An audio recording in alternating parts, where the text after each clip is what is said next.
ओम साई राम। भक्तजनों, चलिए अब हम श्री साईं बाबा के आशीर्वाद से साई सच्चरित्र का अध्याय 9 प्रारंभ करते हैं। इस अध्याय में हम विदा होते समय बाबा की आज्ञा का पालन व अवज्ञा करने के परिणामों के कुछ उदाहरण, भिक्षावृत्ति और उसकी आवश्यकता, भक्तों यानी कि तरकट कुटुंब के कुछ अनुभव सुनेंगे। गत अध्याय के अंत में केवल इतना ही संकेत किया गया था कि लौटते समय जिन्होंने बाबा के आदेशों का पालन किया वे सकुशल घर लौटे और जिन्होंने अवज्ञा की उन्हें दुर्घटनाओं का सामना करना पड़ा। अब इस अध्याय में यह कथन अन्य कई पुष्टिकारक घटनाओं और अन्य विषयों के साथ विस्तार पूर्वक समझाया जाएगा। प्रथम, शिरडी यात्रा की विशेषता। शिरडी यात्रा की एक विशेषता यह थी कि बाबा के आज्ञा के बिना कोई भी शिरडी से प्रस्थान नहीं कर सकता था, और यदि किसी ने किया भी तो मानो उसने अनेक कष्टों को निमंत्रण दे दिया। परंतु यदि किसी को शिरडी छोड़ने की आज्ञा हुई तो फिर वहां उसका ठहरना नहीं हो सकता था। जब भक्तगण लौटने के समय बाबा को प्रणाम करने जाते तो बाबा उन्हें कुछ आदेश दिया करते थे जिनका पालन अति आवश्यक था। यदि इन आदेशों की अवज्ञा कर कोई लौट गया तो निश्चय ही उसे किसी न किसी दुर्घटना का सामना करना पड़ता था। ऐसे कुछ उदाहरण यहाँ दिए जाते हैं। प्रथम, तात्या कोते पाटिल के अनुभव सुनते हैं। एक समय तात्या कोते पाटिल तांगे में बैठकर कोपरगांव के बाजार को जा रहे थे। वे शीघ्रता से मस्जिद में आए, बाबा को नमन किया और कहा कि मैं कोपरगांव के बाजार को जा रहा हूँ। बाबा ने कहा, शीघ्रता न करो, थोड़ा ठहरो, बाजार जाने का विचार छोड़ दो और गांव के बाहर न जाओ। उनकी उतावली को देखकर बाबा ने कहा, अच्छा कम से कम श्यामा को तो साथ लेते जाओ। बाबा की आज्ञा की अवहेलना करके उन्होंने तुरंत तांगा आगे बढ़ाया। तांगे के 2 घोड़ों में से एक घोड़ा, जिनका मूल्य लगभग 300 रुपया था, अधिक चंचल और द्रुतगामी था। रास्ते में सावलीवीर ग्राम का पार करने के पश्चात ही वह अधिक वेग से दौड़ने लगा। अकस्मात ही उसकी कमर में मोच आ गई, वह वहीं गिर पड़ा। यद्यपि तात्या को अधिक चोट तो न आई, परंतु उन्हें अपनी साई माँ के आदेशों की स्मृति अवश्य हो आई। एक अन्य अवसर पर कोल्हार ग्राम को जाते हुए भी उन्होंने बाबा के आदेशों की अवज्ञा की थी और ऊपर वर्णित घटना के समान ही दुर्घटना का उन्हें सामना करना पड़ा था। अब द्वितीय कथा एक यूरोपियन महाशय की सुनते हैं। एक समय बंबई के एक यूरोपियन महाशय नाना साहेब चांदोरकर से परिचय पत्र प्राप्त कर किसी विशेष कार्य से शिरडी आए। उन्हें एक आलीशान तंबू में ठहराया गया।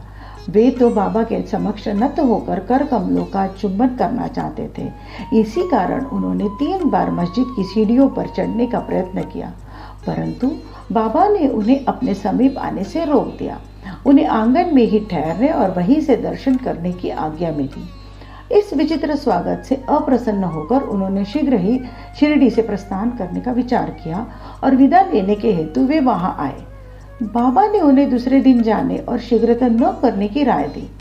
अन्य भक्तों ने भी उनसे बाबा के आदेशों का पालन करने की प्रार्थना की, परंतु वे सबकी उपेक्षा कर तांगे में बैठकर रवाना हो गए।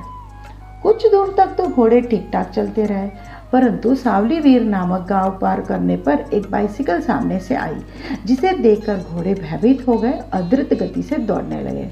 फलस्वरूप तांगा उलट गया और महाशय जी नीचे लुढ़क गए और कुछ दूर तक तांगे के साथ साथ घिसटते चले गए। लोगों ने तुरंत ही दौड़कर उन्हें बचा लिया, परंतु चोट अधिक आने के कारण उन्हें कोपरगांव के अस्पताल में शरण लेनी पड़ी।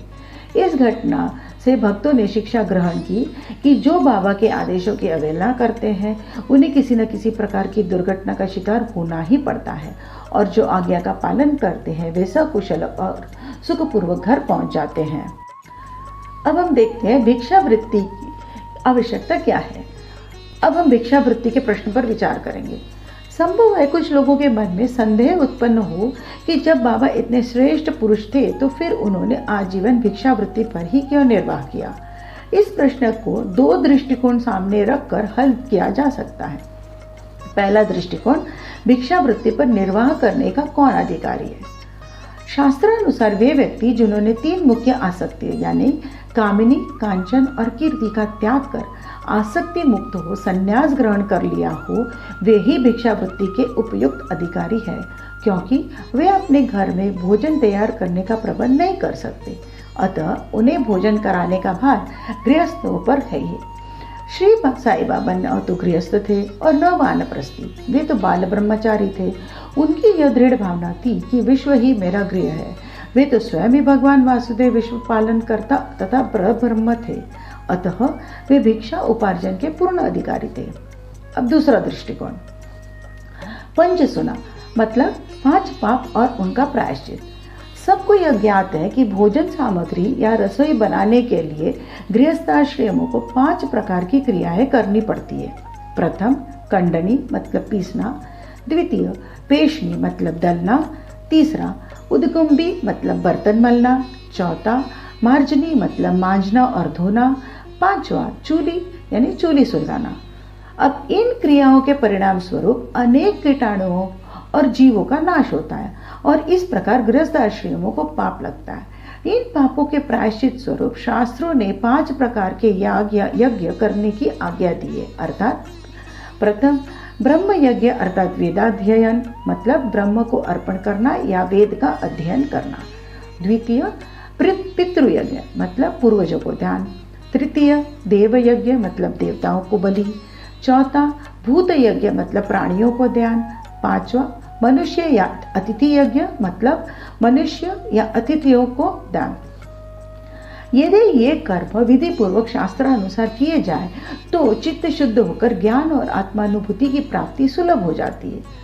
बाबा द्वार द्वार पर जाकर गृहस्थाश्रमों को इस पवित्र कर्तव्य की स्मृति दिलाते रहते थे और वे लोग अत्यंत भाग्यशाली थे जिन्हें घर बैठे ही बाबा से शिक्षा ग्रहण करने का अवसर मिल जाता था। अब हम कुछ भक्तों के अनुभव सुनते हैं। अब हम अन्य मनोरंजक विषयों का वर्णन करते हैं। भगवान श्री कृष्ण ने गीता में कहा है, जो मुझे भक्ति पूर्वक केवल एक पत्र, फूल, फल या जल भी अर्पण करता है तो मैं उस शुद्ध अंतकरण वाले भक्त के द्वारा अर्पित की गई वस्तु को सहर्ष स्वीकार कर लेता हूँ। यदि भक्त सचमुच में ही श्री साईं बाबा को कुछ भेंट देना चाहता था और बाद में यदि उसे अर्पण करने की विस्मृति भी हो गई तो बाबा उसे या उसके मित्र द्वारा उस भेंट की स्मृति कराते और भेंट देने के लिए कहते तथा भेंट प्राप्त कर उसे आशीष देते थे। नीचे कुछ ऐसी घटनाओं का वर्णन किया जाता है। तरकट कुटुंब यानी पिता और पुत्र के अनुभव सुनते हैं। श्री रामचंद्र आत्माराम उपनाम बाबा साहेब तरकट पहले प्रार्थना समाजी थे, तथापि वे बाबा के परम भक्त थे। उनकी स्त्री और पुत्र तो बाबा के एकनिष्ठ भक्त थे। एक बार उन्होंने ऐसा निश्चय किया कि पुत्र और उसकी माँ ग्रीष्मकालीन छुट्टियां शिरडी में ही व्यतीत करें, परंतु पुत्र बांद्रा छोड़ने को सहमत न हुआ। उसे भय था कि बाबा का पूजन घर में विधि पूर्वक न हो सकेगा, क्योंकि पिताजी प्रार्थना समाजी है और संभव है कि वे श्री साईं बाबा के पूजन आदि का उचित ध्यान न रख सके। परंतु पिता के आश्वासन देने पर कि पूजा यथाविधि ही होता रहेगा, माँ और पुत्र ने एक शुक्रवार की रात्रि में शिरडी को प्रस्थान किया। दूसरे दिन शनिवार को श्रीमान तरकट ब्रह्म मुहूर्त में उठे और स्नानादि कर पूजन प्रारंभ करने के पूर्व बाबा के सामने साष्टांग दंडवत करके बोले, हे बाबा, मैं ठीक वैसा ही आपका पूजन करता रहूँगा जैसा कि मेरा पुत्र करता रहा है, परंतु कृपा कर इसे शारीरिक परिश्रम तक ही सीमित न रखना। ऐसा कहकर उन्होंने पूजन आरंभ किया और मिश्री का नैवेद्य अर्पण किया, जो दोपहर के भोजन के समय प्रसाद के रूप में वितरित कर दिया गया। उस दिन की संध्या तथा अगला दिन इतवार भी निर्विघ्न व्यतीत हो गया। सोमवार को उन्हें ऑफिस जाना था, परंतु वह दिन भी निर्विघ्न निकल गया। श्री तरकट ने इस प्रकार अपने जीवन में कभी पूजा न की थी। उनके हृदय में अति संतोष हुआ कि पुत्र को दिए गए वचनानुसार पूजा यथाक्रम संतोषपूर्वक चल रही है। अगले दिन मंगलवार को सदैव की भांति उन्होंने पूजा की और ऑफिस को चले गए। दोपहर को घर लौटने पर जब वे भोजन को बैठे तो थाली में प्रसाद न देकर उन्होंने अपने रसोइयों से इस संबंध में प्रश्न किया। उसने बतलाया कि आज विस्मृतिवश वे नैवेद्य अर्पण करना भूल गए हैं। यह सुनकर वे तुरंत अपने आसन से उठे और बाबा को दंडवत कर क्षमा याचना करने लगे तथा बाबा से उचित पथ प्रदर्शन न करने तथा पूजन को केवल शारीरिक परिश्रम तक ही सीमित रखने के लिए उलाहना देने लगे। उन्होंने संपूर्ण घटना का विवरण अपने पत्र द्वारा पुत्र को सूचित किया और उसने प्रार्थना की कि वह पत्र बाबा के श्री चरणों पर रखकर उनसे कहना कि वे इस अपराध के लिए क्षमा प्रार्थी है। यह घटना बांद्रा में लगभग दोपहर को हुई थी और उसी समय शिरडी में जब दोपहर की आरती प्रारंभ होने ही वाली थी कि बाबा ने श्रीमती तरकड़ से कहा, माँ, मैं कुछ भोजन पाने के विचार से तुम्हारे घर बांद्रा गया था। द्वार में ताला लगा देखकर भी मैंने किसी प्रकार गृह में प्रवेश किया, परंतु वहां देखा कि भाऊ यानी श्री तरकड़ मेरे लिए कुछ भी खाने को नहीं रख गए हैं, अतः आज मैं भूखा ही लौट आया हूँ। किसी को भी बाबा के वचनों का अभिप्राय समझ में नहीं आया, परंतु उनका पुत्र जो समीप ही खड़ा था सब कुछ समझ गया कि बांद्रा में पूजन में कुछ तो भी त्रुटि हो गई है। इसलिए वह बाबा से लौटने की अनुमति मांगने लगा, परंतु बाबा ने आज्ञा न दी और वहीं पर पूजन कराने का आदेश दिया। उनके पुत्र ने शिरडी में जो कुछ हुआ उसे पत्र में लिखकर पिता को भेजा और भविष्य में पूजन में सावधानी बरतने के लिए विनंती की। दोनों पत्र डाक द्वारा दूसरे दिन दोनों पक्षों को मिले। क्या यह घटना आश्चर्यपूर्ण नहीं है? अब हम श्रीमती तरकड़ का अनुभव देखते हैं। एक समय श्रीमती तरकड़ ने 3 वस्तुएं अर्थात भरी मतलब भुर्ता यानी मसाला मिश्रित भुना हुआ बैंगन और दही, दूसरा काचरिया मतलब बैंगन के गोल टुकड़े घी में तले हुए, और तीसरा पेड़ा यानी मिठाई बाबा के लिए भेजी। बाबा ने उन्हें किस प्रकार स्वीकार किया इसे अब देखेंगे। बांद्रा के श्री रघुवीर भास्कर पुरंदरे बाबा के परम भक्त थे। एक समय वे शिरडी को जा रहे थे।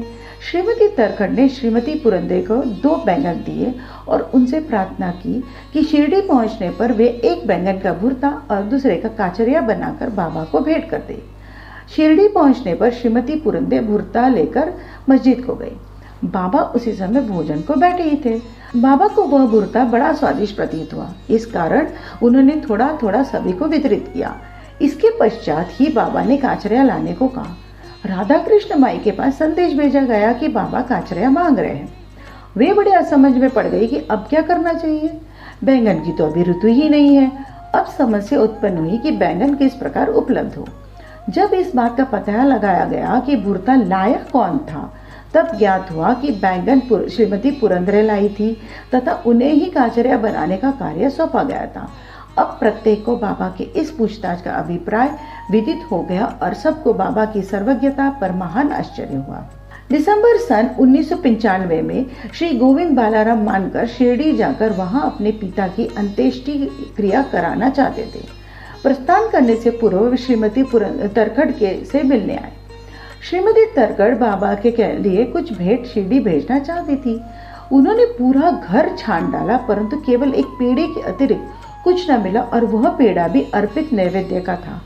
बालक गोविंद ऐसी परिस्थिति देखकर रोने लगा, परंतु फिर भी अति प्रेम के कारण वही पेड़ा बाबा के लिए भेजा गया। उन्हें पूर्ण विश्वास था कि बाबा उसे अवश्य स्वीकार कर लेंगे।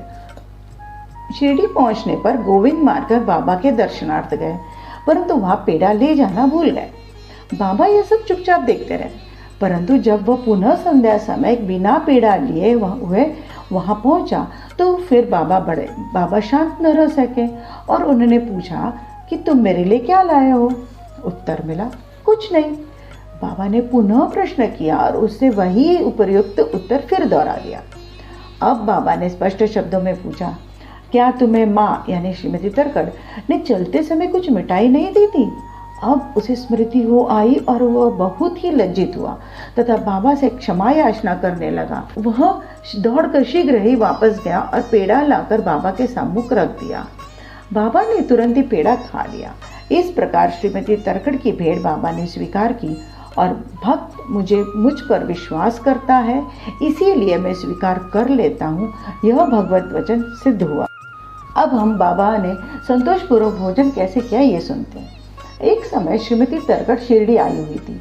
दोपहर का भोजन प्राय तैयार हो चुका था और थालियां परोसी जा रही थी कि उसी समय वहां एक भूखा कुत्ता आया और भौंकने लगा। श्रीमती तरकड़ तुरंत उठी और उन्होंने रोटी का एक टुकड़ा कुत्ते को डाल दिया। कुत्ता बड़ी रुचि के साथ उसे खा गया। संध्या के समय जब वे द्वारका में जा बैठी तो बाबा ने उनसे कहा, माँ, आज तुमने बड़े प्रेम से मुझे खिलाया। मेरी भूखी आत्मा को बड़ी सांत्वना मिली है। सदैव ऐसा ही करते रहो। तुम्हें कभी न कभी इसका उत्तम फल अवश्य प्राप्त होगा। इस मस्जिद में बैठकर मैं कभी असत्य नहीं बोलूँगा। सदैव मुझ पर ऐसा ही अनुग्रह करते रहो। पहले भूखों को भोजन कराओ, बाद में तुम भोजन किया करो। इसे अच्छी तरह ध्यान में रखो। बाबा के शब्दों का अर्थ उनकी समझ में न आया, इसलिए उन्होंने प्रश्न किया, बाबा भला मैं किस प्रकार भोजन करा सकती हूँ? मैं तो स्वयं दूसरों पर निर्भर हूँ और उन्हें दाम देकर भोजन प्राप्त करती हूँ। बाबा ने कहा, उस रोटी को ग्रहण कर मेरा हृदय तृप्त हो गया है और अभी तक मुझे डकारें आ रही है। भोजन करने से पूर्व तुमने जो कुत्ता देखा था और जिसे तुमने रोटी का टुकड़ा दिया था वो यथार्थ में मेरा ही स्वरूप था और इसी प्रकार अन्य प्राणी यानी बिल्लियाँ, सुअर, मक्खियाँ, गाय आदि भी मेरे ही स्वरूप है। मैं ही उनके आकारों में डोल रहा हूँ। जो इन सब प्राणियों में मेरा दर्शन करता है वो मुझे अत्यंत प्रिय है। इसलिए द्वैत या भेदभाव भूलकर तुम मेरी सेवा किया करो। इस अमृतुल्य उपदेश को ग्रहण कर वे द्रवित हो गई और उनकी आंखों से अश्रुधारा बहने लगी। गला रुंध गया और उनके हर्ष का पारावर न रहा। समस्त प्राणियों में ईश्वर दर्शन करो, यही इस अध्याय की शिक्षा है। उपनिषद, गीता और भागवत का यही उपदेश है कि ईशावास्यमिदं सर्वम, सर्व प्राणियों में ही ईश्वर का वास है। इसका प्रत्यक्ष अनुभव करो। अध्याय के अंत में बतलाई गई घटना तथा अनेक घटनाएं जिनका लिखना अविशेष है, स्वयं बाबा ने प्रत्यक्ष उदाहरण प्रस्तुत कर दिखाया कि किस प्रकार उपनिषदों की शिक्षा को आचरण में लाना चाहिए। इसी प्रकार श्री साईं बाबा शास्त्र ग्रंथों का शिक्षा दिया करते थे। श्री सद्गुरु साईनाथ अर्पणमस्तु। शुभम भवतु। ओम साई राम। अब अध्याय 9 हम यही समाप्त करते हैं। ओम साई राम। इस चैनल को लाइक, सब्सक्राइब और कमेंट करना न भूलें। ओम साई राम।